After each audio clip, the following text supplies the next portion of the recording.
मैं ਦਿੱਤੀ नहीं तो मैनू कहते तेन मैं अंदर कर दिया ਬਦਤਮੀਜ਼ੀ ਕੀਤੀ ਤੇ ਇਹਨਾਂ ਨੇ ਮੇਰੇ ਆਧਾਰ ਕਾਰਡ ਰਿਸ਼ਵਤ ਦੇਣ ਦੀ ਕੋਸ਼ਿਸ਼ ਮੈਂ ਕਿਹਾ ਲੈ ਜਾ ਪਰੇ ਹੋ ਜਾ। ਤੁਸੀਂ ਕਸਮ ਖਾ ਸਕਦੇ ਹੋ ਕਿ ਤੁਸੀਂ ਰਿਸ਼ਵਤ ਨਹੀਂ ਮੰਗੀ? ਹਾਂਜੀ ਮੈਂ ਕਦਮ ਖਾਣਾ ਇਹ ਕਦਮ ਖਾਣਾ ਕੁਰਾਨ ਇਹ ਚ ਦਾੜੀ ਹੱਥ ਰੱਖ ਕੇ ਇੱਕ ਮਿੰਟ ਰੁਕ ਜਾਓ। ਇਹ ਦਾੜੀ ਰੱਖੀ ਇਹਨੇ ਤੁਸੀਂ ਆਧਾਰ ਕੁਰਾਨ ਚ ਹੱਥ ਰੱਖ ਕਾਰਡ ਕੇ ਕਸਮ ਖਾ ਸਕਦੇ ਹੋ ਰਿਸ਼ਵਤ ਨਹੀਂ ਮੰਗੀ? ਨਹੀਂ ਮੰਗੀ ਇਹਨੇ ਆਧਾਰ ਦਾੜੀ ਰੱਖੀ ਕਸਮ ਖਾਓ।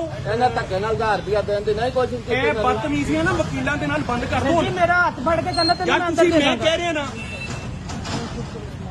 ਆਪਣੇ ਤਰੀਕੇਕਾਰ ਠੀਕ ਕਰ ਲਓ।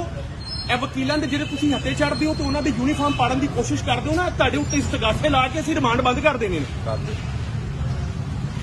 सर ਹਰਾਮਖੋਰੀਆਂ ਖਤਮ ਹੀ ਨਹੀਂ ਹੋ ਰਹੀਆਂ ਤੁਹਾਡੀਆਂ। स्पुर्दारी के मेरे दोस्तों मामलात के अंदर देखिए हर दूसरे बंदे को डक के अंदर मोटरसाइकिल हमारी पकड़ के अंदर की है, स्पुर्दारी के डॉक्यूमेंट्स लेके आए हैं, कहते हैं जी 2000 रुपया दें। किस चीज का 2000 दें?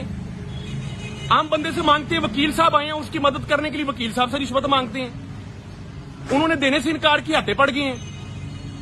ये कोई तरीकेकार है? हम कल इनका रिमांड बंद करेंगे पूरे भाटी गेट का। ये तरीकेकार इस तरह नहीं चलेगा।